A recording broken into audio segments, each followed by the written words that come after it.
Ok. Conste que Ujú, ya dijo que lo va a hacer en la nube. ujú, Bien, entonces si todo está en ruta, eh, quisiera recorrer un poquito a 2 o 3 sesiones anteriores para que pudiéramos de una manera más un poco clara, ¿no? Cuando hacemos teología moral o antropología moral, es necesario entender que no se puede sacar lecciones de la Biblia, aunque no por eso la excluimos. La Biblia no se plantea problemas de moral que nos planteamos hoy, porque sencillamente está en otra cultura y en otro tiempo, pero tiene un eje de discurso que es muy importante, que es el fundamento de nuestra fe. Pero por eso intento, y hoy va a ser lo voy a hacer muy claramente con un ejemplo. Hoy tendremos que darnos cuenta, ¿verdad?, que decir teología moral o ética teológica es un problema metodológico de entrada, porque sí, nosotros entendemos que la palabra de Dios está en la Biblia y todo eso, pero también tenemos que entender que hay otras culturas, otras formas de acercamiento al misterio humano que también hay que considerar. Por eso es necesario la conversación triangular de la que yo hablaba desde hace mucho tiempo, ¿no? Esta conversación triangular que Paul Ricoeur señaló, ¿verdad? O sea, sí, desde luego está la fe, indiscutiblemente, desde luego está la fe, pero nosotros no tenemos fe en la Biblia. La Biblia es un poco lo que nosotros tenemos como rastro escrito de algo que son nuestras raíces de otros que han creído también. Pero es muy importante, ¿verdad? No pensar que uno crea a pie juntillas lo que la Biblia dice. Uno no tiene fe en la Biblia. El sujeto de fe es Dios, atención, que ha intentado hablarnos a través de la historia y que los hombres que han escuchado esa palabra la han tratado de redactar en su cultura, en su tiempo, en su forma. Entonces, no es así una fe pura.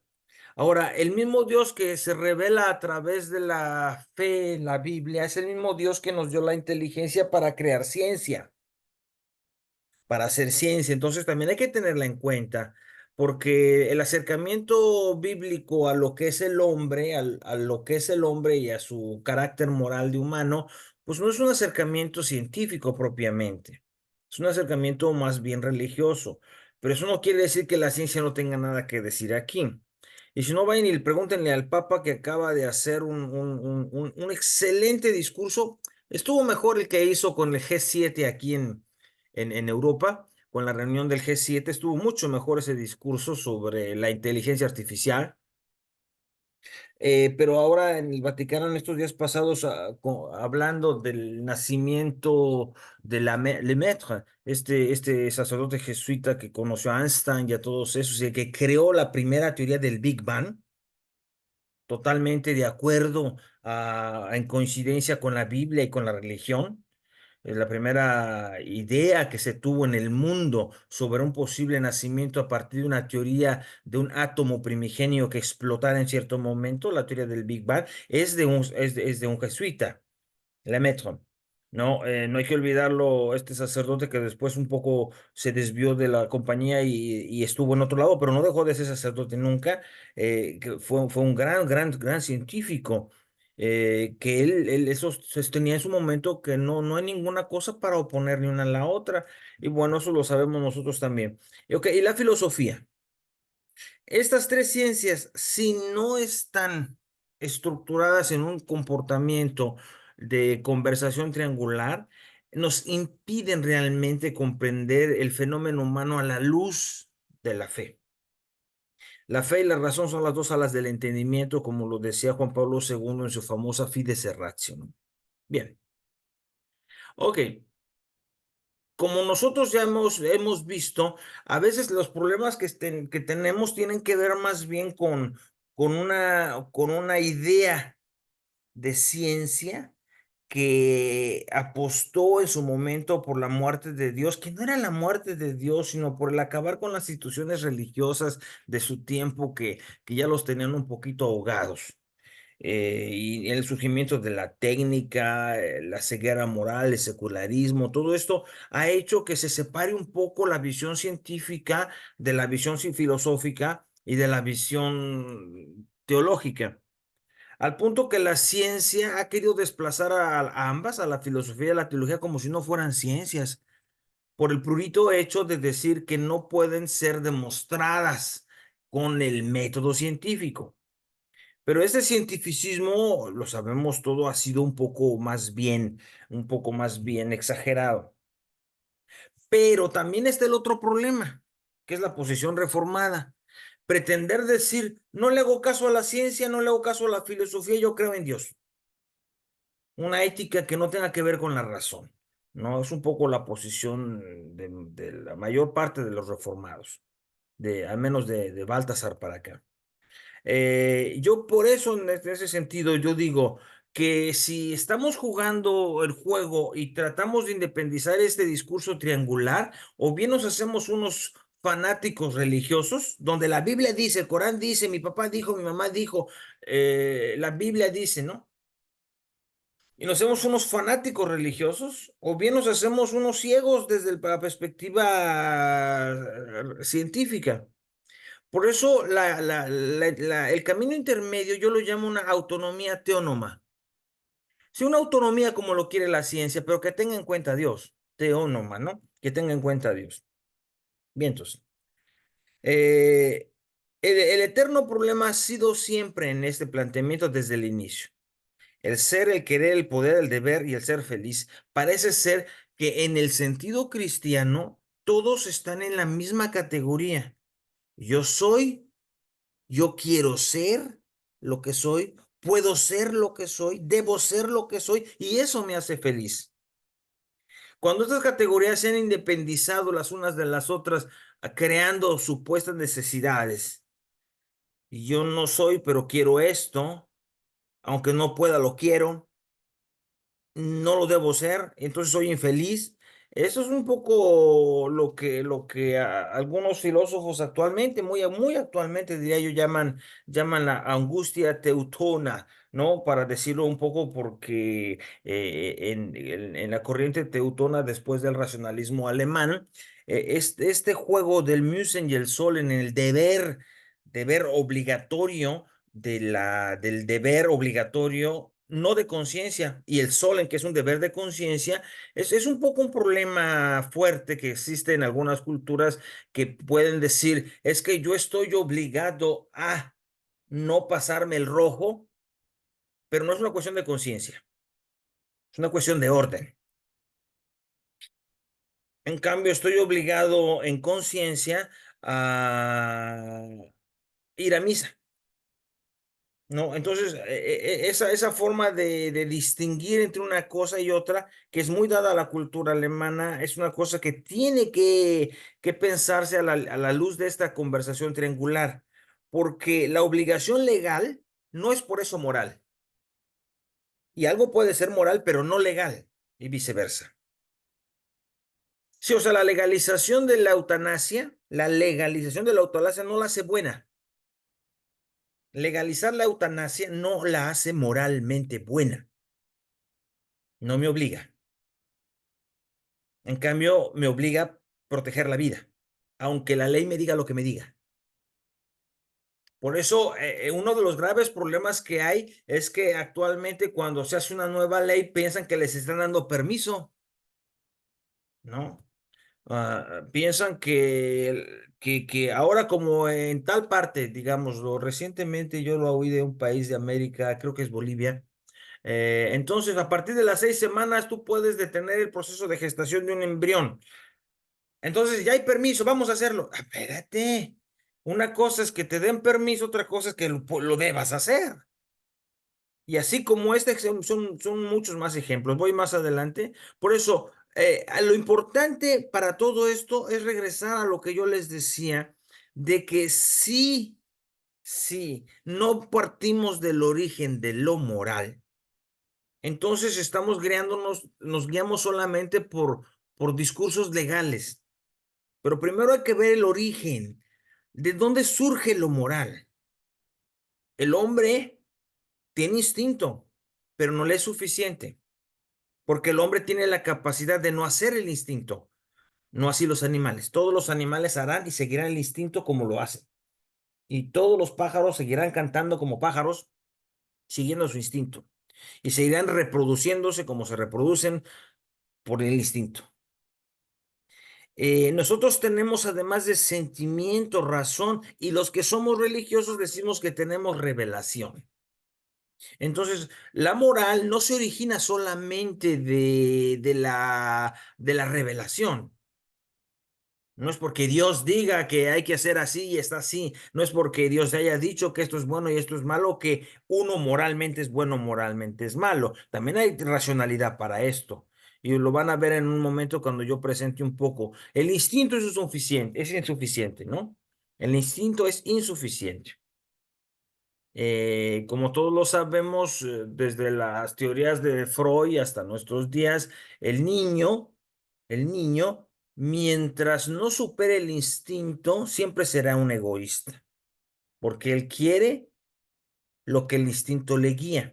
Es a partir de la educación, a partir de la formación, que entonces él va a interiorizar que se puede decidir sin el instinto y a veces contra el instinto. A veces aunque tenga hambre no como.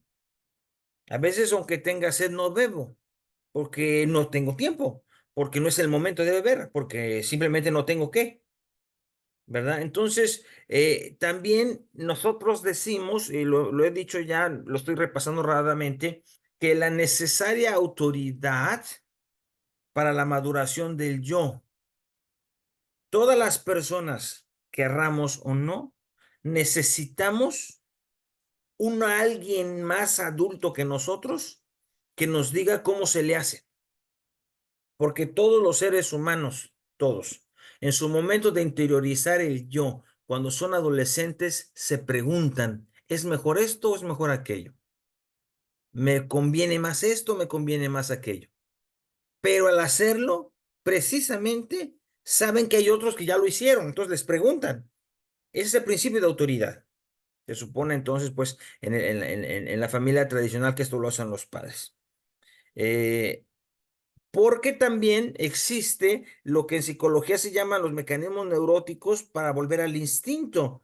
Y esto ustedes lo pueden ver en personas que tienen 60 o 50 años que se comportan como niños adolescentes, porque regresan al instinto.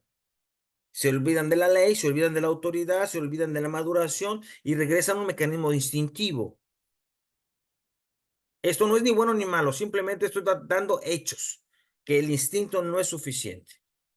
Y la verdad en suma, no nos pertenece. Eso es lo que hay que decir de una vez por todas. La verdad en términos del bien, del mal, de los valores, de lo que debo de ser, de lo que me va a realizar como persona, esa verdad no nos pertenece. Sería un yo narcisista el que pretenda decir, este soy yo, lo voy a hacer. No es cierto. El yo se conoce poco a poco a sí mismo, poco a poco, y solamente hasta después de mucho tiempo de haberse conocido puede decir, volteando hacia atrás en su vida, me equivoqué, o debí haberlo hecho así, o decir, lo hice bien. Solamente después, mucho tiempo después. La verdad contra el yo narcisista es muy importante. No es como en el campo de la antropología y con ello de la moral, no es como pasa en las matemáticas o como pasa, y ya ni en esas, ¿eh? Pero como estamos acostumbrados a las ciencias exactas, donde la verdad la tenemos, porque 2 más 2 son 4 y se acabó, aunque también, como ya lo saben, está por jugarse que sea verdad, que 2 más 2 por 2 sean 4, ¿no? Eso ya lo hemos comenzado.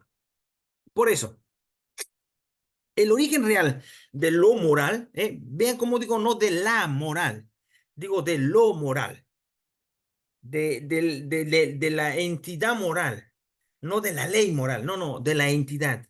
Es esta tensión que existe siempre entre lo que yo soy y lo que yo debo de ser.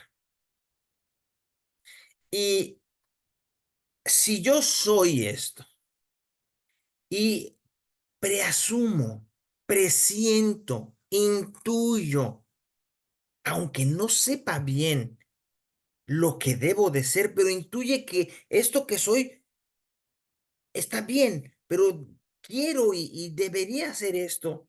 Entonces, ese fin se ve como un valor. Entonces, los valores vienen a la existencia precisamente porque el ser está incompleto, porque yo me reconozco como un ser, yo soy, pero también sé que algo me falta, que debería de ser tal. Me comprendo como un ser inacabado, como un ser incompleto. Y como a mí me gusta mucho decirlo, ¿verdad? El hombre se compone de lo que tiene y de lo que le falta, pero no tendría lo que tiene si no le faltara lo que le falta.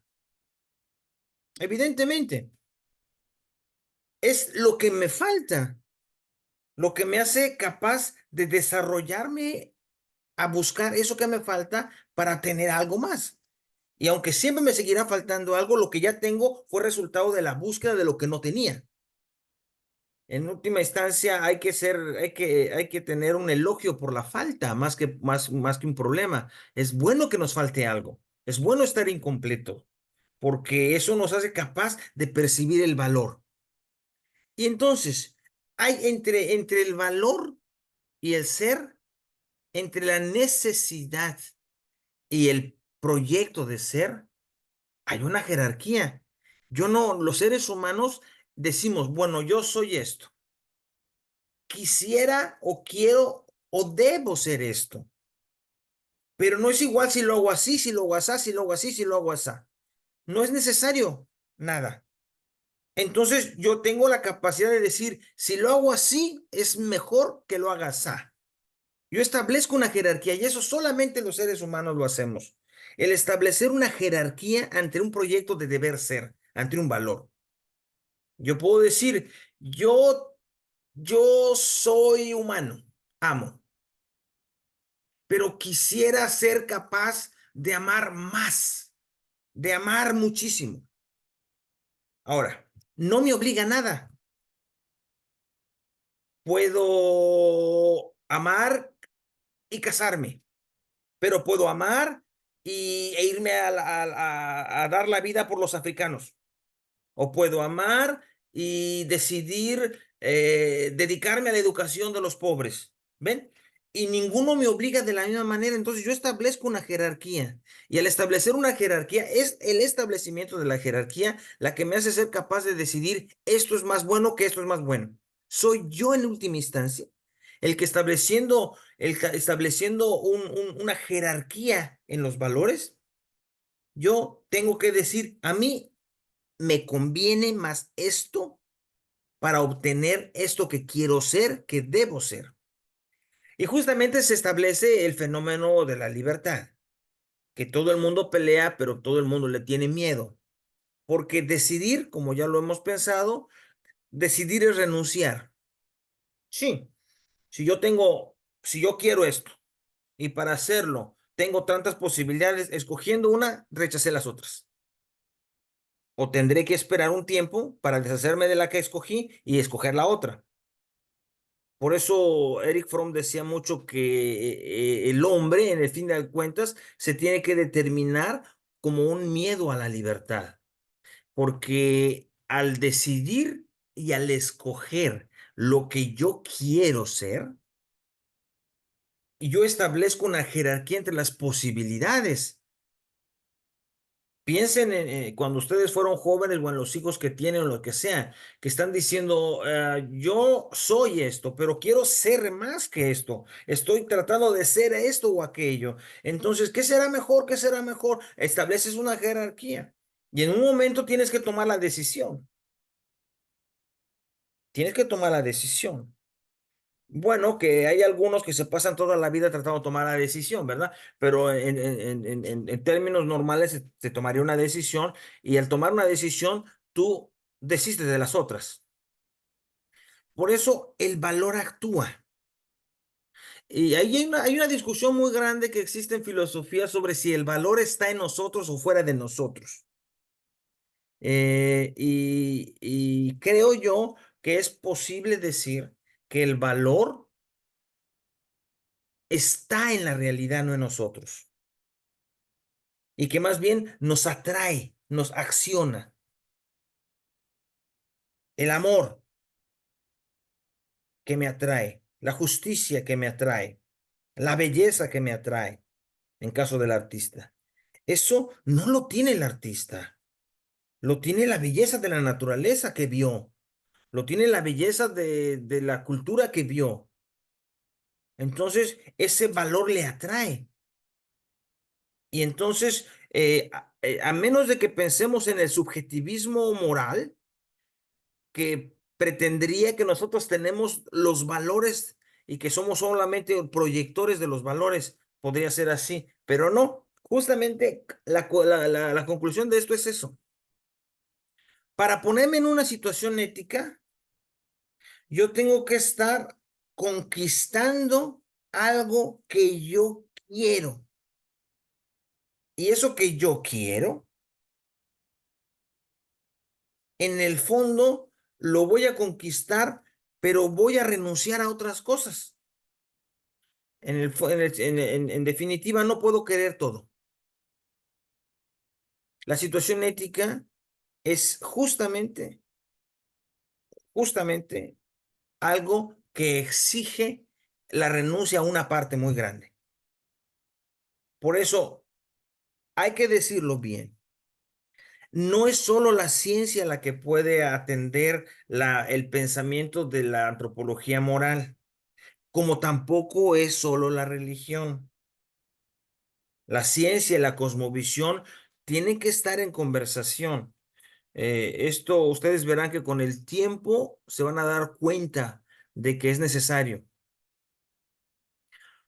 Por eso, por ejemplo, para ponerles una manera de decir, el valor universal, el bien, no, pues está bien, yo quiero el bien, pero en esta situación, ¿qué es bien? El valor concreto. Lo general es insuficiente. O sea, sí, todos queremos el bien, todos queremos la paz, todos queremos la justicia, todos queremos el amor, sí, pero ¿qué significa concretamente eso en las situaciones concretas? ¿Verdad? No hay definiciones, no hay definiciones. No se puede decir, ya dijo Dios qué es lo que tenemos que hacer. Ajá. Amar a Dios sobre todas las cosas. Ajá. ¿Qué significa eso? En una situación una cosa, en otra situación otra cosa, ¿eh? ¿Qué significa eso? Que Dios dijo que no matar. Sí, sí, ¿qué significa no matar en cada caso? No es lo mismo. El valor es concreto. Por eso, si una norma ética existe, no es porque ya exista sin el hombre. Esto ya lo habían pensado algunos filósofos que pensaban que la ley no era natural, que la ética no era natural, que los seres humanos éramos así como unos salvajes, pero nos habíamos puesto de acuerdo para no matarnos, qué era lo bueno y qué era lo malo. Jacques Rousseau pensaba eso, ¿no? Pero otros pensaron que el hombre era lobo del hombre, ¿no? Otros pensaron que el hombre era lobo del hombre. O sea que en definitiva, naturalmente el hombre buscaba el mal, acabar con el otro. Pero si a teorías vamos, también Desmond Morris pensaba que el hombre era un mono desnudo y ya, eso era todo. Era un animal de instintos que se había puesto de acuerdo con la evolución que ha tenido en relación a lo que se debe de hacer, lo que no se debe de hacer, y para eso se valió de las religiones y de las culturas. Bien, eso yo creo. Yo creo que hoy estamos en una situación ya muy lejos de todo eso. Yo creo que hace tiempo se lo preguntaron todavía. Yo recuerdo cuando estudiaba filosofía hace muchos años al inicio de mis estudios, todavía esto se ponía en duda, ¿eh? ¿De dónde se originó la ley, decíamos? Y en concreto la ley moral. Y decíamos, bueno, para nosotros Dios nos la dio escrita en un librito bien bonito, ¿no? Bueno, salida fácil. Pensadores del tipo Rousseau que dicen, no, no, el hombre natural es neutral, pero para convivir con los demás se puso de acuerdo y creó un contrato social, a lo que llamamos derecho, bien, mal, ley, justicia. Otros decían como Hobbes, no, no somos unos salvajes como todos los animales, que lo que somos es eso, hacemos lo posible por comernos al otro, somos un lobo del hombre. Y otros más lejos fueron como este inglés Morris que dice que nosotros en el fondo somos neutrales. Y aquí con eso llego a la pregunta general. ¿Es que realmente el ser humano es por naturaleza, es ónticamente, para decirlo en filosofía, es ónticamente un animal moral? ¿O la moral es un invento que se hizo la sociedad, como dice Rousseau? ¿O la moral es un invento que se hicieron las religiones? ¿O la moral es algo que el hombre tuvo que hacer para no matarse? ¿O bien, de dónde sale? Esto es muy importante y justamente, ve cómo no lo puede resolver usted diciendo, no es que Dios dijo solamente con una esquina del triángulo. Pero tampoco puede decir, no, no es cierto, porque el hombre naturalmente es un mono, que como todos los monos nace mono y no tiene valores, no tiene nada, sino simplemente ganas de comer y reproducirse. No, eso está bien, pero es una parte del triángulo. Yo creo que por eso la conversación triangular de la que hablo es necesaria en este y en todos estos casos. Voy más adelante. Por eso, eh, creo yo que podríamos decir que el fenómeno humano, lo humano, si queremos acercarnos a él, tenemos que entenderlo como un fenómeno relativo y común. ¿Relativo a qué? Al mundo. Estamos en el mundo. Y común a los otros humanos. Si queremos partir de algo. Porque si no partimos de esto, estamos condenados a decir cosas como, es que la Biblia dice. Por eso, yo les recordaba la vez pasada, en el fondo, la Biblia lo que dice, el pensamiento cristiano lo que dice, es que la experiencia del bien y del mal, moralmente, es una experiencia que tiene que ver con la revelación misma del hombre, ¿no? El hombre se encuentra creado y encontrándose creado, tiene una experiencia de haber hecho algo que no corresponde al plan de Dios. No me voy a meter en la exégesis porque ya lo hice del capítulo 1 y del 2 3 del Génesis en la creación. No voy a meter en eso porque ya lo saben. Pero el punto de partida es que Dios hizo todo bien, pero que el hombre hizo algo para desacomodar eso que estaba bien. Llámelo pecado original o como usted quiera. Por eso la revelación judeocristiana sostiene que el hombre tiene algo que Dios le dio, que es capaz de hacer cosas que Dios no hace. Sí, Dios le dio algo al ser humano que nosotros llamamos libertad, que es capaz de hacer cosas que Dios no hizo. El gran punto de partida del judio-cristianismo, que tenemos que ponerlo en diálogo con las ciencias, como lo voy a hacer más al rato, y que no está en contra de las ciencias, no está en contra de las ciencias, pero es que sí es interesante darse cuenta que el cristianismo sostenga eso, que el judio-cristianismo sostenga que Dios podrá ser muy creador, y muy guanaguana, y muy superior, pero el hombre hizo algo que él no podía hacer, y que precisamente eso algo le valió la expulsión del lugar del punto de partida. Por eso, en esos casos es como el pensamiento tradicional, yo no pienso así, pero yo les paso, el pensamiento tradicional sostiene que hay una ley divina.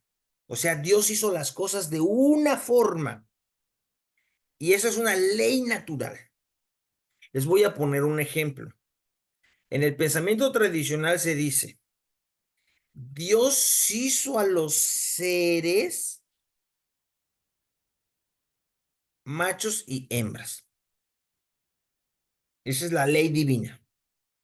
Por eso, por ley natural, la homosexualidad es un pecado. ¿Ve la consecuencia? Cuando usted piensa solamente desde la perspectiva de fe, que no le llamo fe yo a eso, ¿verdad? Desde la perspectiva religiosa. Porque entonces le brincan las ciencias que dicen, a ver, a ver, a ver, a ver, a ver, a ver, a ver, ¿quién te dijo?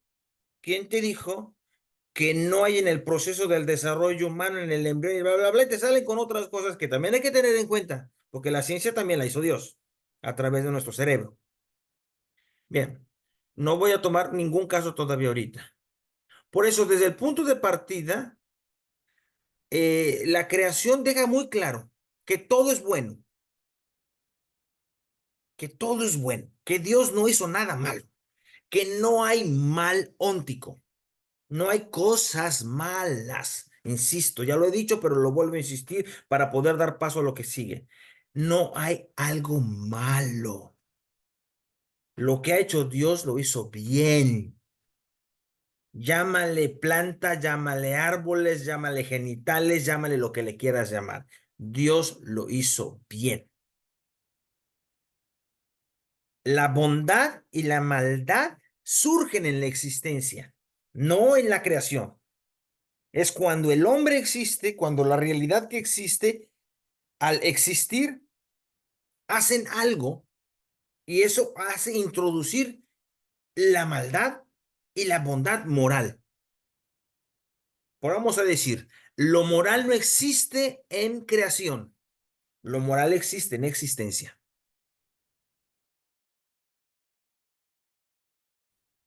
Por eso, el relato cósmico, que nosotros sabemos, Dios creó el uno día y el otro día y el otro día, y al final crea el hombre.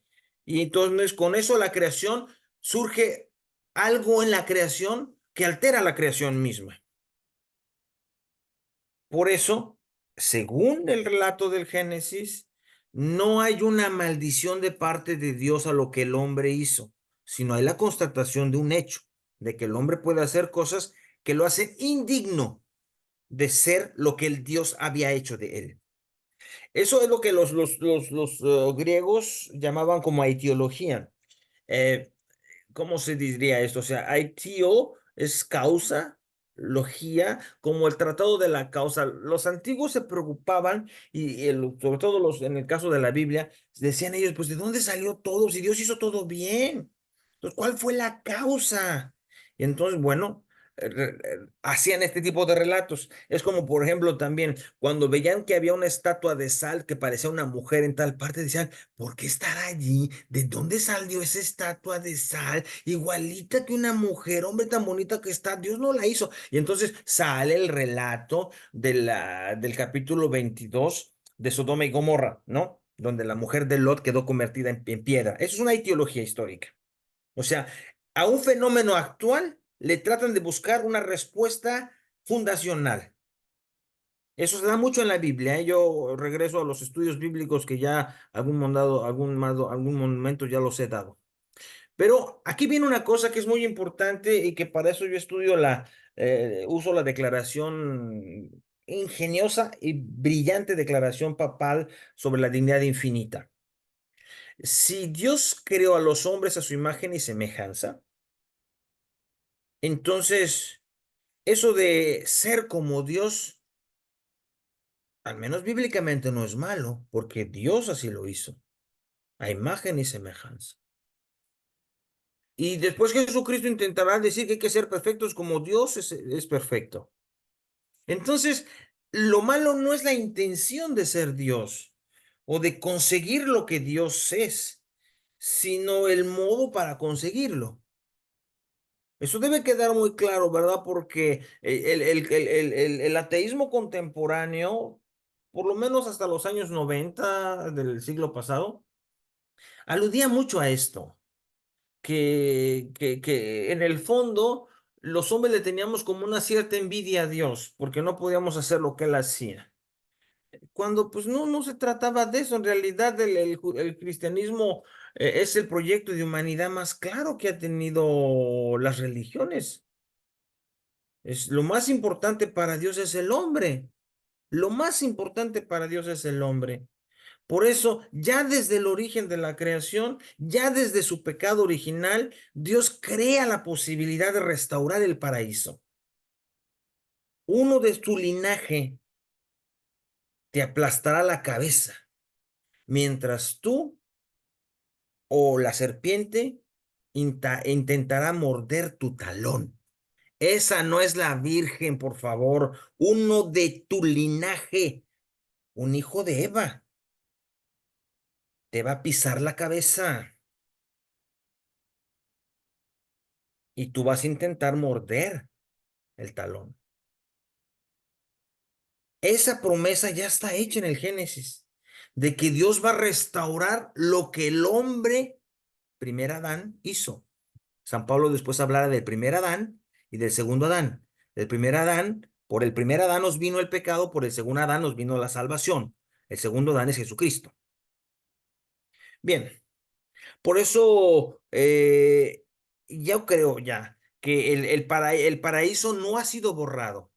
Yo ahí sí hay una acotación muy importante, ¿verdad? No, el acto fundamental de la que la fe cristiana tiene es que con todo y todo lo que haya pasado por la religión o por la fe que tenemos, Dios nunca acabó con la humanidad ni lo acabará.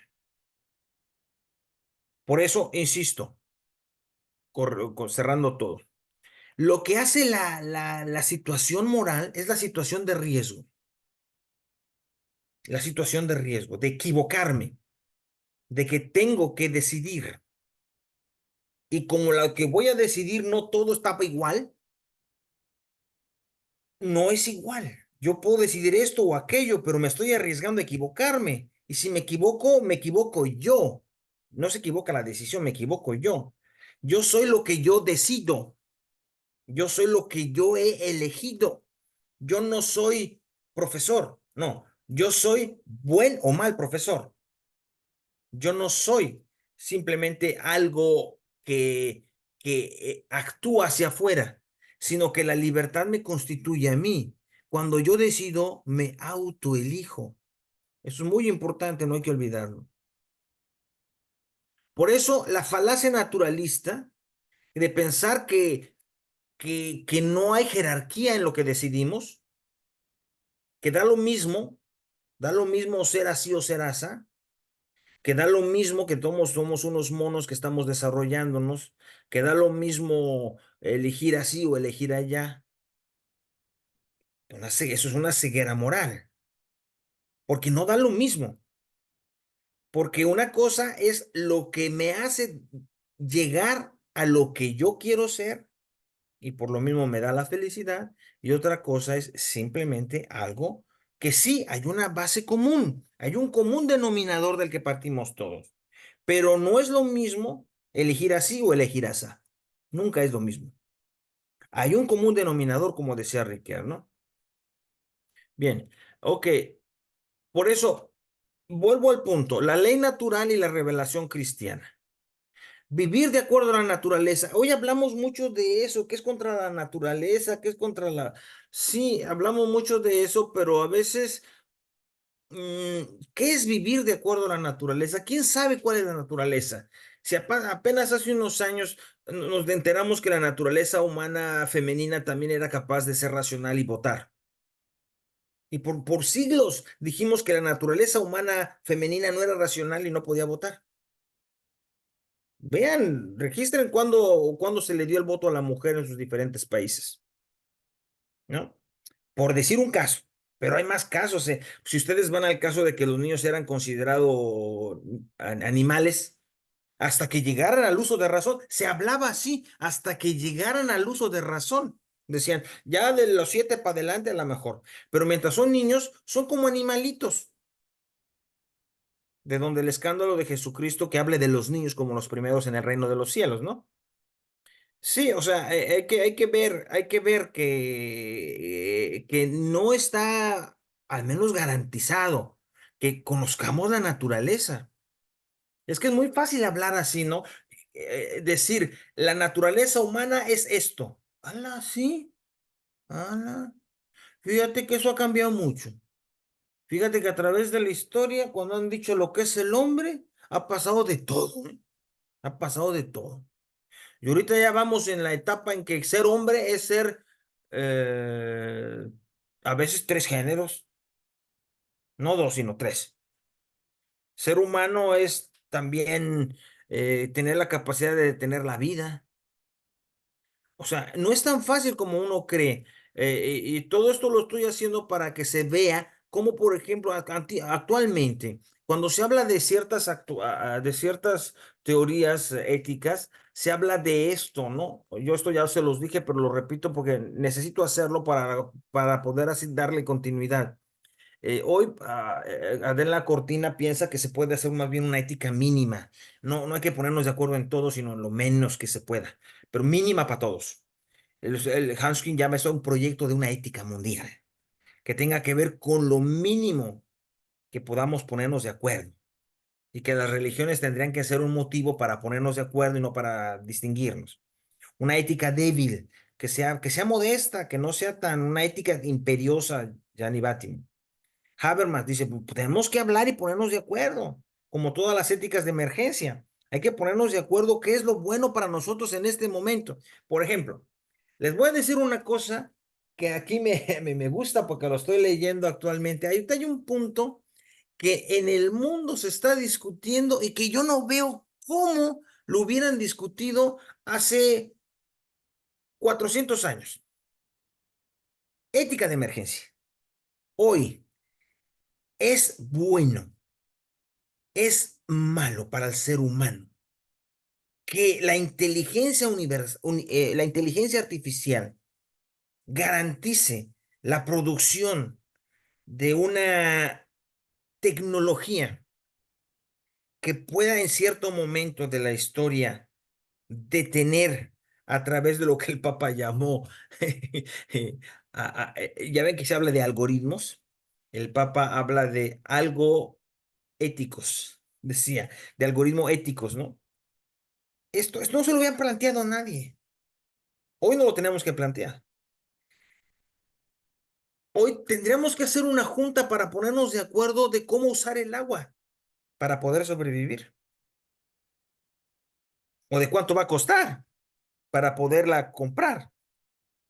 Son éticas de emergencia que no están tomando en cuenta lo que es bueno y es malo para siempre, sino en este momento. Y parece ser que estamos viendo hacia allá, ¿eh? Ya nadie se pregunta sobre el bien y el mal en sí mismo, sino sobre lo que es urgente para no matarnos, ¿verdad? Hay otros que dicen, no, mejor vamos al cristianismo original, como decía Jesucristo. Sí, está bonito el chiste. A mí también me encanta, como dice Lovis, está bonito su libro y yo lo leí recientemente, está bonito, sí, pero no estamos en ese momento para vivir como se vivía en el cristianismo de los primeros siglos porque ya pasaron 2000 años y estamos en otro lado. No, no, no es posible. Está bonito, a mí también me gustaría, pero para eso tendríamos que tener un proceso de involución muy, muy grave que todavía no es el momento, creo yo. Por eso, estemos de acuerdo entonces en una cosa, todo, todo lo que es natural o lo que Dios ha revelado pasa necesariamente a través de un filtro de interpretación. No hay datos sin cosmovisión. No hay datos sin cosmovisión. Sí, y hay que entenderlo. Hace años Heidegger dijo, es que, sorry, pero no hay hechos, hay interpretaciones.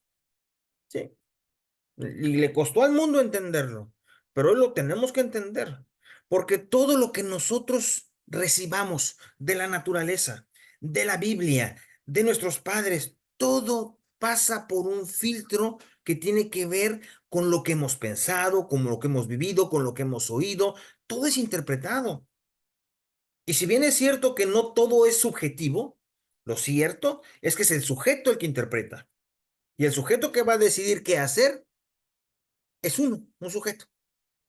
Por eso, nosotros tenemos una cosmovisión a través de la cual interpretamos la realidad y esa cosmovisión nos la da nuestra cultura, que yo creo que ya no es cultura, lo que queda de los resabios del judio-cristianismo. Porque cuando usted se da cuenta que las personas eh, dicen que el día de Pentecostés es día de puente, no día de misa, sino día de puente. Ahí está usted, para que vea usted la cultura cristiana que tenemos. O sea, no, o sea, estamos, al menos en Europa, estamos al final de esto. Ya lo habían anunciado y con todos los esfuerzos de los santos papas y todo, pues es que esto va en caída libre, esto va en caída libre, ¿no? No hay vuelta, no hay vuelta. Esto es seguro que con los planes de estructura que estamos haciendo en Europa, lo que era la cultura que permeaba la civilización occidental dejará de hacerlo. Dejará de hacerlo y tomará su lugar otras culturas, como el Islam, probablemente, muy probablemente, o como simplemente la cultura secularizada, ¿no? Por eso, la pregunta que se hace uno aquí es siempre eso. Al final de cuentas, esta es la verdadera pregunta. La ética cristiana, ¿qué tiene de específico? Y vaya que vale, hay que hacérnosla, ¿eh? Porque aquí en Europa hay mucha gente muy ética, muy buena, y no lo hace por ser cristiano, menos católico.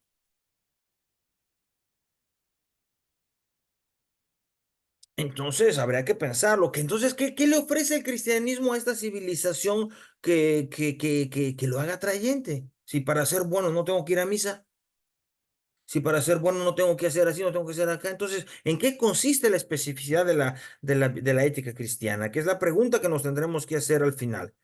Eh, bien, por eso, hay una cosa que es fundamental, y esto sí yo pienso que es intrínseco al cristianismo. Dios ha creado todo bueno y al hombre a imagen y semejanza, ¿no? Y eso le da una dignidad infinita. Eso lo hace digno. Y esa dignidad no proviene de lo que uno hace. Proviene uno de lo que Dios le dio. Si a eso añadimos que Jesús dijo que entre todos esos que Dios hizo, los más pobres son más dignos por el hecho de ser más pobres, entonces ya cambió el asunto. Por eso él lo dice hermosísimamente en el número 20, en el número 12 de la dignidad, de la dignidad infinita, ¿no? Nadie deja de ser digno ni por ser pobre, ni por ser enfermo o pecador. O sea, el hecho de ser pobre, el hecho de estar enfermo, el hecho de pecar, el hecho de equivocarte, no te quita la dignidad. Eso solamente el cristianismo lo ha hecho, ¿eh? No te cortan la mano porque eres ratero. Nadie te va a cortar la mano porque robaste. Nadie. En el cristianismo no. Bueno, en el cristianismo auténtico no. Por eso, nada que haya hecho el hombre existencialmente cambiará su dignidad ontológica de ser bueno. Nada puede borrar el hecho que el ser humano ha sido creado a imagen de Dios. Ni su propio pecado, ni el propio pecado. Por eso, claro, como yo les decía hace tiempo, hasta incluso el derecho internacional ha bebido, al menos el derecho, la Carta del Derecho Universal, ha bebido del cristianismo, porque cualquier hombre, por muy malo que haya sido, tiene el derecho a defenderse. No puede ser matado sin haberse defendido. Y se le presume inocente hasta que no se le muestre lo contrario. Y si lo hizo, tiene que ser bien tratado. Usted lo sabe, ¿no? Ustedes lo saben. Sí saben eso, ¿no? Por ejemplo, ustedes saben, dicho sea de paso, que un marido, sea lo que sea, tiene el derecho de una comida caliente. Claro, porque todo preso tiene derecho a eso, a una comida calientita al día. Concluyamos. Dios hizo todo bueno. Entonces el mal no existe ónticamente. El mal es introducido por un acto de libertad humana en la existencia. Entonces el mal no es real, es existencial. Pero no termina con la voluntad del creador, que le da la dignidad a la persona, incluso después de haber pecado. Por lo tanto, todo esto tiene que ver con la opción que el ser humano toma en su existencia. No viene ya prefabricado. No, no tiene un chip de bueno o de malo. El ser humano no tiene un chip de bueno o de malo. Él se va a hacer bueno o se va a hacer malo, dependiendo de la opción fundamental. Por eso este tema, que es el que yo traté la vez pasada y que vuelvo a él, el tema de la opción fundamental, ahora sí que es fundamental, porque es solo el hombre libre el que engendra la moralidad. Un hombre que no es libre no es moral. Por eso, la primera condición para que alguien haya hecho el bien o el mal es que sea libre. Sí, sí, eso está claro, ¿eh? O sea, si usted quiere analizar rápido la situación de un pecado o de un mal o de algo, de la culpa de alguien, tiene que ver si es libre, si fue libre al hacerlo, si es consciente, si es libre. Porque también puede ser que haga cosas buenas, pero no es libre, ¿eh? Es un animal amaestrado que está obedeciendo.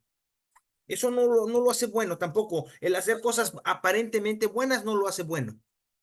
Lo hace hacer cosas que se ven buenas, pero él no es bueno. Él no es bueno.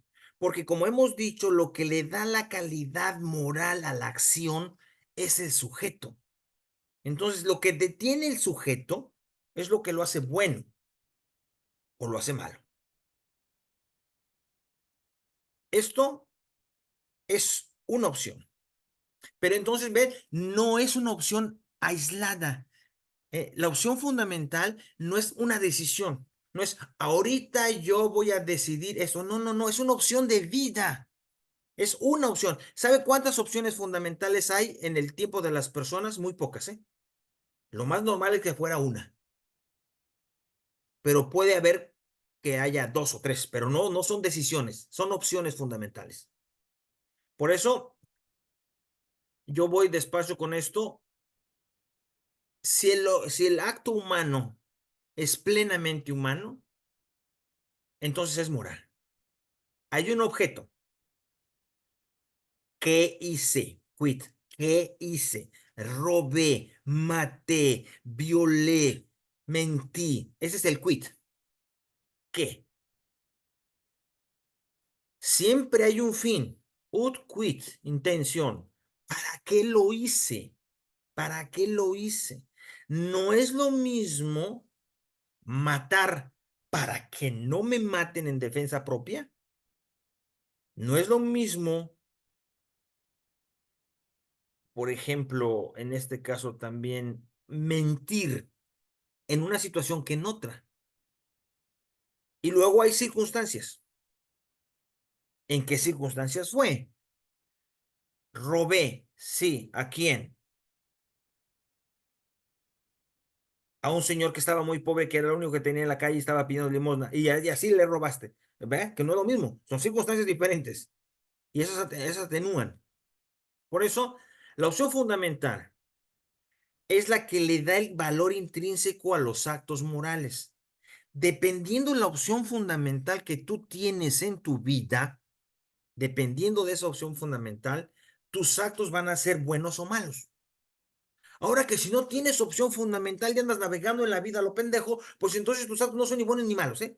Pero precisamente por no ser ni buenos ni malos son malos, porque tendrían que ser buenos. Lo único que nos obliga es el bien, ¿eh? Lo único que nos obliga es el bien. Entonces, si se anda deambulando a la vida sin una opción fundamental, precisamente por no haber optado fundamentalmente por el bien, eres malo. Por no haber optado fundamentalmente por el bien, eres malo.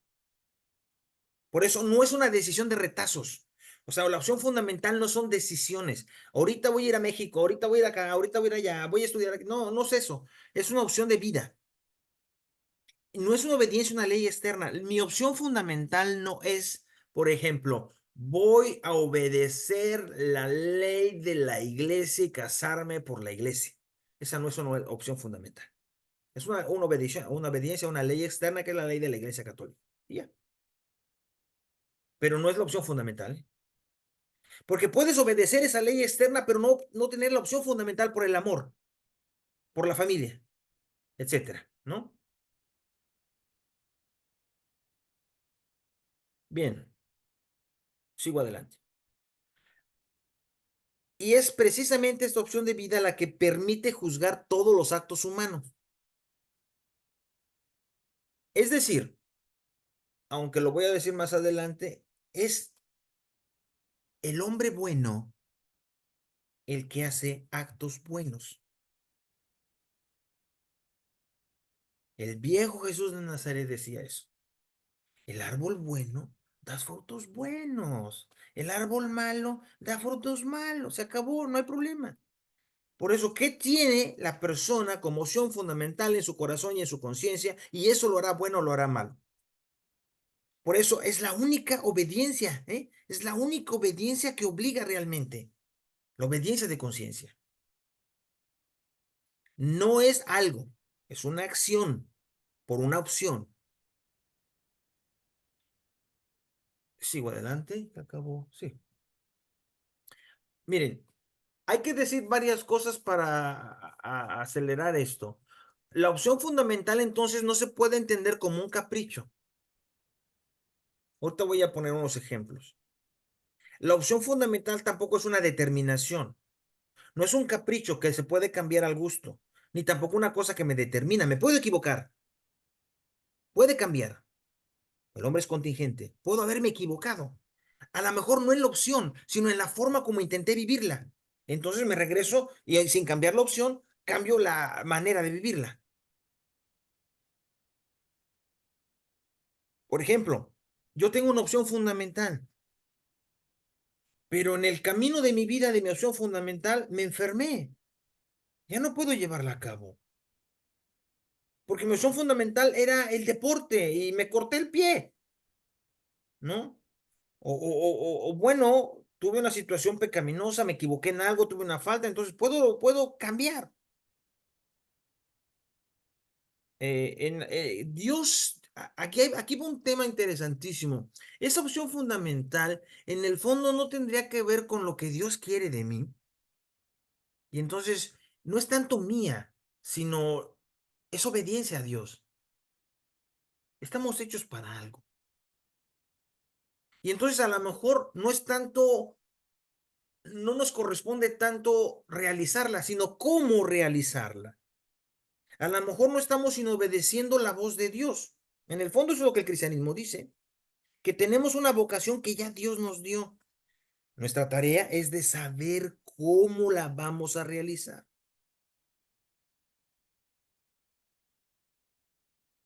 La opción sería la vocación, en este fondo, ¿no? Pero claro, como les dije, no es una determinación, me puedo equivocarme. Y de hecho, muchos han vivido el cristianismo como una opción fundamental, porque han cambiado de vida. Han dicho, tengo una vida nueva. Voy a cambiar porque he conocido a Jesucristo, a su vida. Voy a hacerme un hombre nuevo, una mujer nueva, siguiendo el camino de Jesucristo y dejo esta vida que tenía antes. Bueno, es una opción fundamental, que en el fondo sería esa, la opción fundamental de todo cristiano sería el cristianismo, la vida de Jesús. Pero claro, no partimos de cero, partimos de la opción equivocada, partimos de un fracaso, partimos de algo que no nos funcionó. Por eso la opción fundamental no está determinada. Lo que quiero con esto decir es que una opción fundamental no quiere decir que ya es una cosa que nos dijeron que iba a ser y se cerró. No, se reconstruye, se abre, se construye y se puede cambiar. No la opción, pero sí la forma, porque me puedo equivocar. Modificación, ajuste, cambio. Ahorita voy a poner una cosa que lo explica mejor. ¿Qué es esto? Lo hago con toda la intención de que me distingan, por favor, que la libertad no es lo mismo que la opción fundamental. Es más, yo me atrevo a pensar que la opción fundamental es la que hace posible la libertad. Mire, hay un grande peligro que piensen que es lo mismo, mezclarlas, reducirlas, confundirlas. Y pensar que la libertad es algo muy abstracto. Y no es cierto, la libertad no es nada abstracto. La libertad es lo más concreto que hay. Porque se trata de decidir, de libertad. Y ¿sabes qué? Mira, no puedes decir, yo quiero volar. No tienes alas, hijo. No tienes alas, no puedes volar. Tú no eres un animal que vuela. Tú eres un animal que camina. Entonces, aunque quieras volar, volará el avión al que te subes, pero tú no vuelas. Bien, la libertad está condicionada, no es en abstracto. Es, por ejemplo, ay, quisiera estar en Guanajuato, quisiera estar en Querétaro, quisiera estar en Japón. Sí, quisiera, ¿y qué? No eres libre, estás aquí, tu cuerpo te lo impide, tu cuerpo te determina estar en algún lugar. Y aunque tengas el gusto y la libertad, según tú, de hacer otra cosa, no lo puedes hacer. Porque mientras sigas siendo un cuerpo, tienes peso y dimensión y estás delimitado al espacio que ocupas. Se acabó. No puedes ocupar dos espacios al mismo tiempo. ¿Verdad? Por eso hay que entender, es lo que llamo el concretismo de la libertad. La libertad siempre es concreta. No hay libertad para todo. No, hombre, en este caso, en esta circunstancia, ¿qué es lo que puedo hacer y qué es lo que no puedo hacer? Y entonces puedo decidir. Es lo que decía Ortega y Gasset, ¿no? Yo soy yo y mis circunstancias. Y si no las salvo a ellas, no me salvo yo. La libertad está situada. Soy yo en esta circunstancia. Y si no decido con estas circunstancias, no me salvo yo ni me salvo allá. Por eso hay que tomarse la libertad de decidir en orden a la opción fundamental. Y con todo lo que me gusta a mí decirlo y repetirlo, arriesguense a equivocarse. De verdad, hay que arriesgarse a equivocarse decidiendo. Pero ¿sabe qué? Si usted tiene una opción fundamental, no se va a equivocar. Y si se equivoca, no hay problema, porque no destruyó la opción fundamental. Nos regresamos. Cuando la opción fundamental está tomada, la opción por el bien, por la justicia, por el amor, aunque se equivoque en el modo de hacerlo, hay manera de regresarse. Pero el problema es, ¿hay una opción fundamental determinada? Porque el problema que tenemos es eso, que lo más cómico del asunto es que hay muchas personas que toman muchas decisiones sin una opción fundamental. Y entonces, pues es golpe tras golpe. Por ejemplo, miren, para hacerlo más claro, yo puedo tomar la opción fundamental de compartir la vida en amor y fecundidad. Eso no quiere decir con quién o cómo. Esa es mi opción fundamental. Claro, pero la decisión de casarme con o de amar a no son iguales. No son iguales, ¿eh? No son iguales. No hay que confundir esa opción fundamental de amar con la opción de casarse o no. Puede ser vivida concretamente allí, pero hay gente que no. Hay gente que no debe casarse, créamelo. Hay gente que no debe casarse. Pero eso no quiere decir que no tenga una opción por el amor. Lo que se da, tendrá que aprender a vivirlo de otra manera.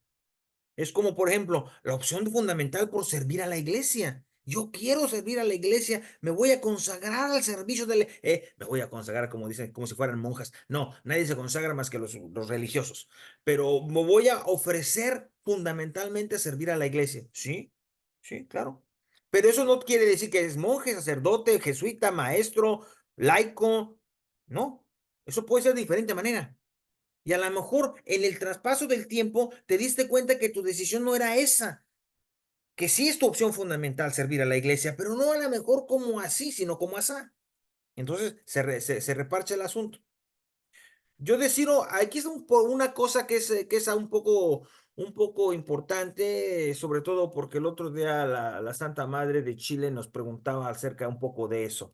Si, por ejemplo, ser sicaria podía ser una opción fundamental. Yo le decía en ese momento, es obvio que no, porque una opción fundamental es para realizar a la persona y para llevarla a explotar el bien. Ok, yo decido mi género sexual u opto fundamentalmente por él. Así se plantearía la pregunta acerca de la homosexualidad, sobre la moralidad de la homosexualidad. Ante estos términos se plantearía así. Yo decido mi género, o sea, es una decisión, u opto fundamentalmente por él, o es una opción. No hay una base de la cual partir. La Iglesia Católica sostiene que sí.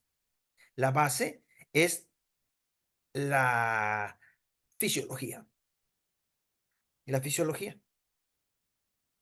Los amantes de la teoría del género pensarían que la fisiología no es todo, y tienen razón, no es todo, porque el género también es la apreciación social y lo que la cultura ha hablado de ser varón o de ser mujer, etcétera, etcétera, ¿no?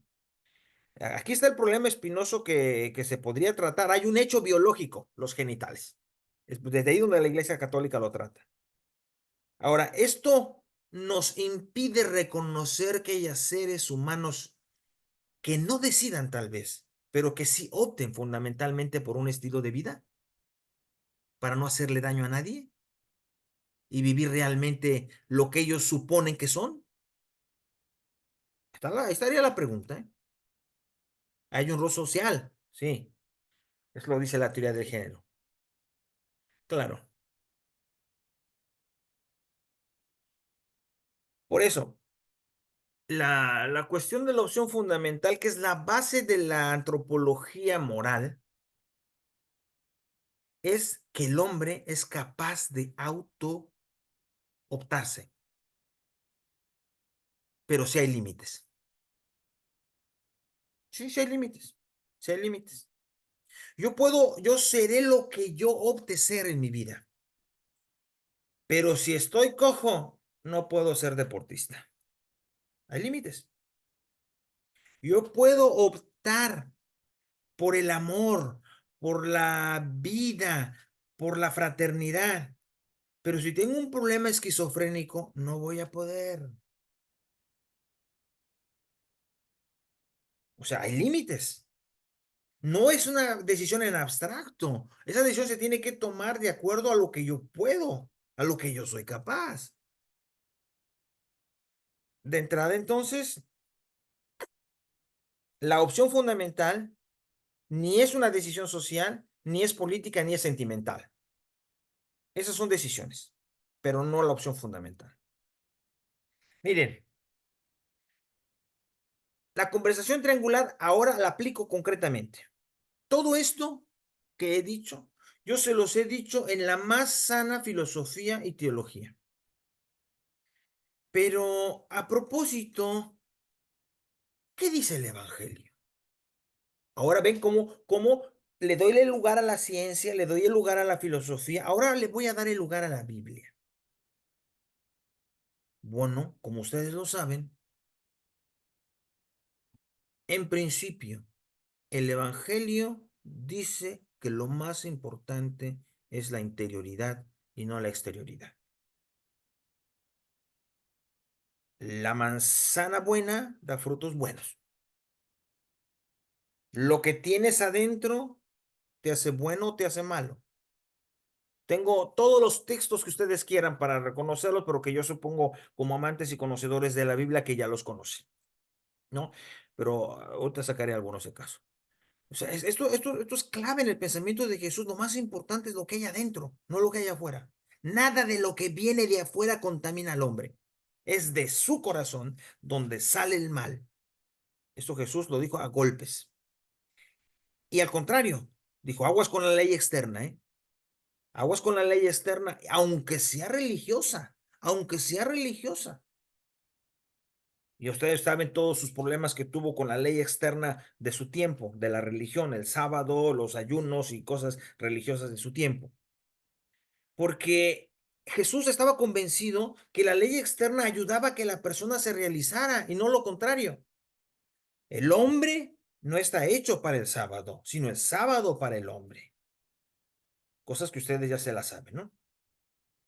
Por eso incluso Jesús propone desobedecer la ley moral religiosa de su tiempo.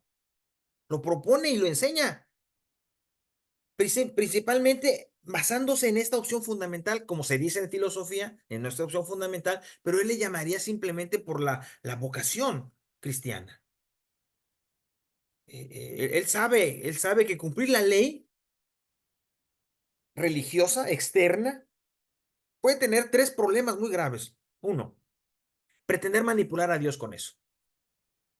Sí, ustedes han visto todos los textos esos del Evangelio en los que se dice por muchas veces este tipo de situaciones en las que Jesús, por ejemplo, no todo el que me diga Señor, Señor entrará en el reino de los cielos, sino el que haga la voluntad de mi Padre. No, si no se trata de decir, se trata de hacer la voluntad de mi Padre. Y es que siempre hay esa pretensión de manipular a Dios, entonces como si Dios me debiera algo a mí porque cumplo la ley, porque sí cumplo con lo que dice la religión, porque sí hago lo que la iglesia dice. Y lo peor del caso es esa autocomplacencia que se provoca mucho. No sé si ustedes lo saben, ¿verdad? Pero esa autocomplacencia de pensar que como yo sí cumplo, como yo sí soy bueno, como yo sí voy a misa, como yo sí me confieso, o en el tiempo de Jesús, como lo dijo muchas veces él, ¿verdad? Que piensan que porque él y sus discípulos comen trigo en un día que no deben de comerlo, que están cegando, o que no ayunan como los discípulos de Juan, y Jesús es claro. Dice, sí, pero si eso no es para hacernos, para querernos mejores que los demás. ¿Se acuerdan de ese maravillosísimo texto cuando a Jesús le van a decir que los discípulos de Juan y Juan mismo había muerto? Dice, ¿y ustedes creen que los que fueron muertos por la torre de Siloé que se cayó no eran menos pecadores? Como diciendo, "Ve, espérense, no es así como funciona la cosa"? Peor del caso está el capítulo 18 de Lucas, ¿no? Te doy gracias, Señor, porque yo no soy como ese fariseo, como ese publicano. Yo pago el diezmo, yo ayuno 2 veces por semana, yo cumplo con el Shabbat. En cambio, ese, no, ese no cumple, porque no da el diezmo, no da el Shabbat y bla, bla, bla. Y Jesús dice al final, yo les aseguro que este bajó reconciliado con Dios y aquel no. Pero el peligro de los peligros fundamentales que tiene la ley externa, la ley moral, de obedecer, obedecer, obedecer sin opción fundamental, de obedecer, obedecer sin saber lo que tenemos adentro, Jesús lo dice claramente en cuando uno hace de el cumplimiento de una ley externa un pretexto de no hacer el bien. Si se acuerdan, Jesús le dicen que por qué va a curar en sábado a un hombre que está en la sinagoga con la mano tullida. Y Jesús les dice, a ver, que le dice, ponte en el centro, ponte en el centro. ¿Qué es lo que está permitido hacer en sábado, el bien o el mal? Nadie responde. Bueno, pues para que vean que yo tengo poder sobre el sábado, estira la mano. Y estira la mano. Sí, o sea, ahora resulta que por cumplir una ley no voy a hacer el bien. Y luego lo dice peor en el paralelo que está en el Mateo, está el paralelo de este. Lo dice peor. Hombre, pero si ustedes que tienen un buey, una vaca, un burro y se les cae en un barranco, ¿quién de ustedes no va a sacar ese buey, ese burro, aunque sea en sábado? Y hija de Israel que Dios ha tenido así, no le voy a hacer un bien, aunque sea sábado. ¿Ven? O sea, el cumplimiento de la ley religiosa externa no es lo más importante. Eso está clarísimo en el Evangelio. Eso está clarísimo en el Evangelio. No tendría que ser la filosofía la que lo tenga que decir, ¿eh? Como lo hice con filosofía. No, no, no. Eso lo tiene que decir también el Evangelio porque, como lo he dicho, el Evangelio, al menos el pensamiento judío-cristiano, es el ejemplo más grande de humanidad que el mundo le ha dado a la humanidad. No está peleado con la religión, no está peleada con la ciencia, no está peleada con la antropología, no está peleada con la filosofía. Lo que pasa es que hay que saber triangularlas. La ley externa, también la religiosa, no es absoluta. No es absoluta. ¿Por qué? Porque es externa. ¿Por qué es externa? Y porque no sabemos ni de dónde salió, para empezar. La ley se hizo para el hombre. Es más, Jesús se promueve como una nueva ley. Él sube al monte a un nuevo monte, no es el Sinaí, como Moisés, él sube al monte de las bienaventuranzas, él da una nueva ley, él es un nuevo Moisés que crea un nuevo Israel. Y esa nueva ley no dice haz esto o haz aquello, haz esto o haz aquello, dice bienaventurados los pobres, porque no tienen y tendrán. Bienaventurados los que tienen sed, bienaventurados, exactamente. ¿Ven?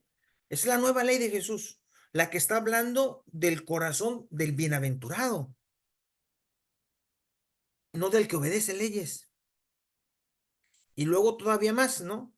Cuando, por ejemplo, en esa parte final que Jesús les dice claramente, si ustedes no la saben, ustedes ahí pueden, les mando las diapositivas, ustedes pueden ver los números con calma, pero yo las sé a memoria. En esa parte final del capítulo sexto, cuando Jesús está haciendo las bienaventuranzas,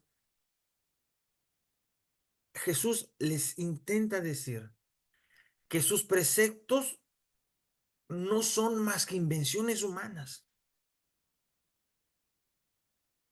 Y eso nos lo vuelve a decir a nosotros también, ¿eh?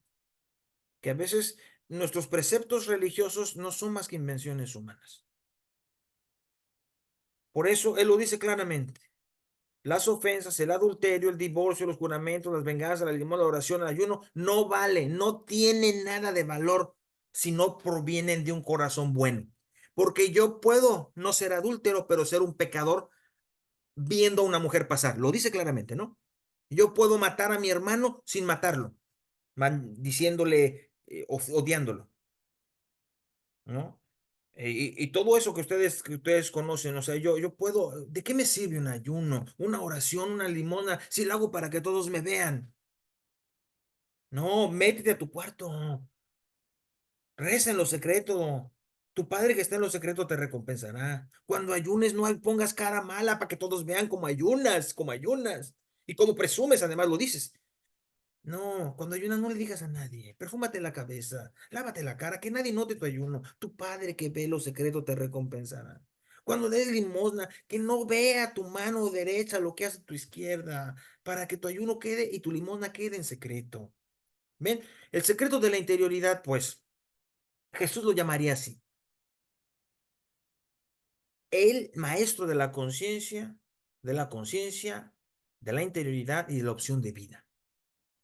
Sin opción fundamental, todos somos esclavos lejos de Dios, pero Cristo nos propone una humanidad nueva. Eso lo reflexionó San Pablo. San Pablo que tuvo el tiempo para reflexionarlo y la formación, a diferencia de los evangelistas, que pues ellos no estudiaron mucho, pero Pablo era, él era un rabino, él había estudiado, él había estado en las mejores escuelas de los rabinos, en la grande y prestigiada institución de Jalel, este rabino del tiempo, donde él estudió y donde él pudo comparar el Antiguo Testamento con el Nuevo Testamento, y él se dio cuenta de eso, que Jesucristo les había prometido una opción fundamental de una vida nueva por el bien de los demás, sobre todo de los más amolados, y que eso nos hacía libres de la ley. Y justamente por eso, el pecado, aunque cumplamos la ley, lo único que nos salva es la fe, no cumplir la ley. Ese fundamento de la nueva ley está en la primacía de lo interior, lo que tienes en el corazón. De allí sale el bien o el mal. ¿Ven? Eso se llama en filosofía opción fundamental. Lo externo no es la primacía, ¿no? No es la primacía, es lo interno, lo que hay dentro de ti. Por eso la famosa frase del capítulo de Marcos que cito ahí, ex copia cordis loquerit os. De la abundancia del corazón habla la boca. Termino. Precisamente, ok, hay leyes. Hay una ley remota, la primera ley original, Dios hizo el mundo, el rey lo revelada, como lo hizo, como lo quiere, etcétera. Después hay leyes externas próximas, como la ley positiva, que es la ley del Estado, la ley del gobierno, la ley de nuestras constituciones, la ley revelada.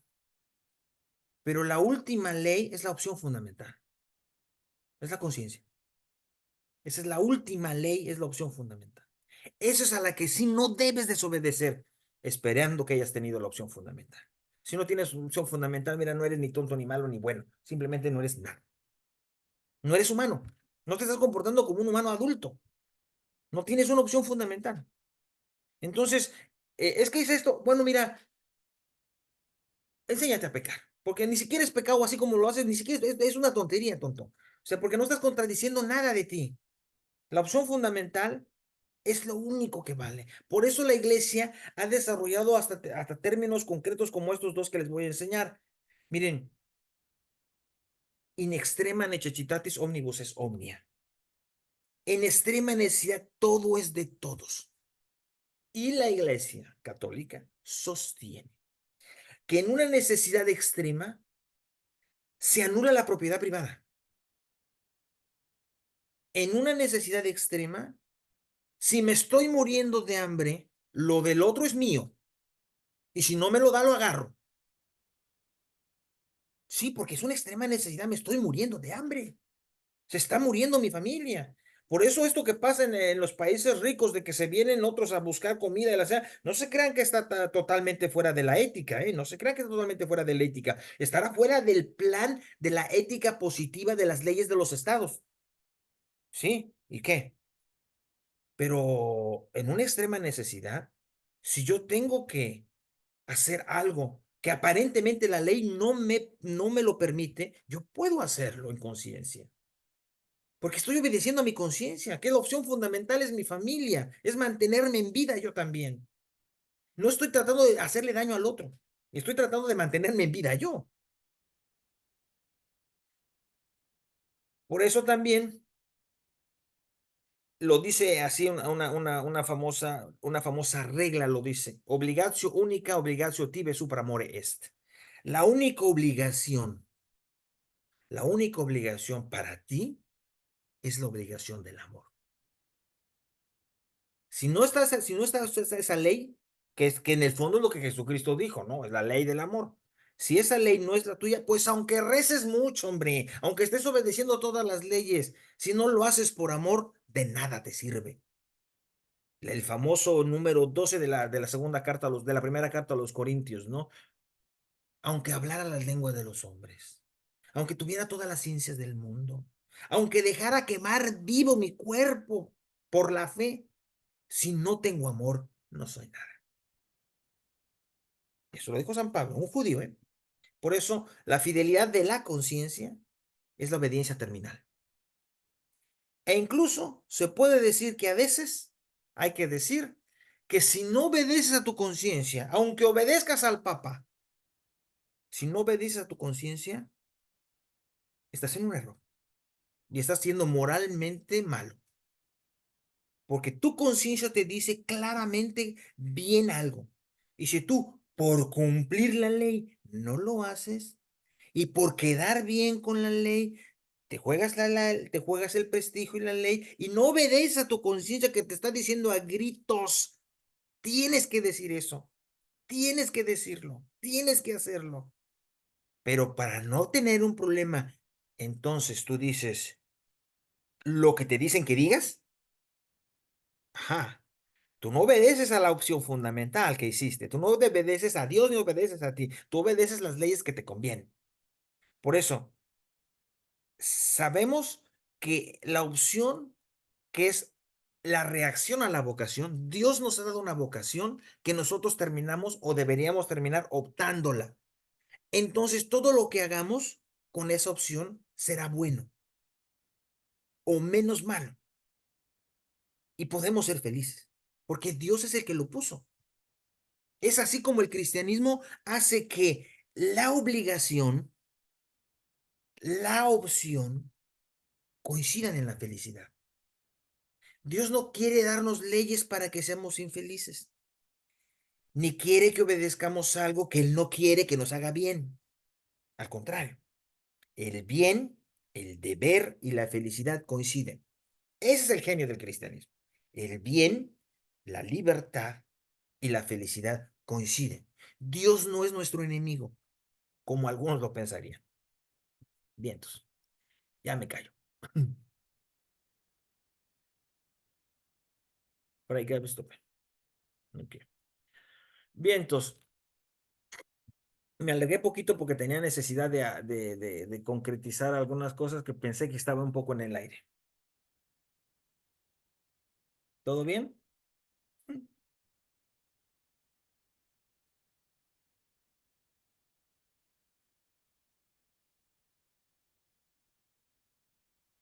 Ahora sí, de plano mudo todo el mundo. Está bien.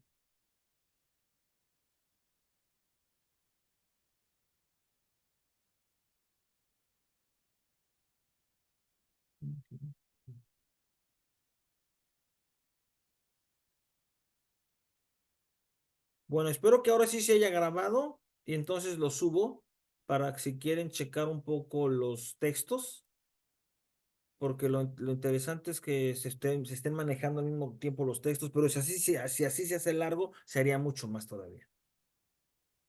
Pero ustedes pueden con calma reabrir las diapositivas y checarlo. Sí, gracias. Ok. Bueno, nos vemos en el segundo del mes que sigue. Sí, el segundo del mes que sigue.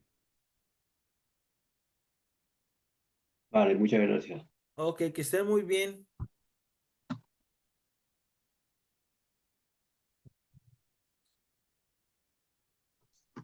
Muchas gracias. Adiós.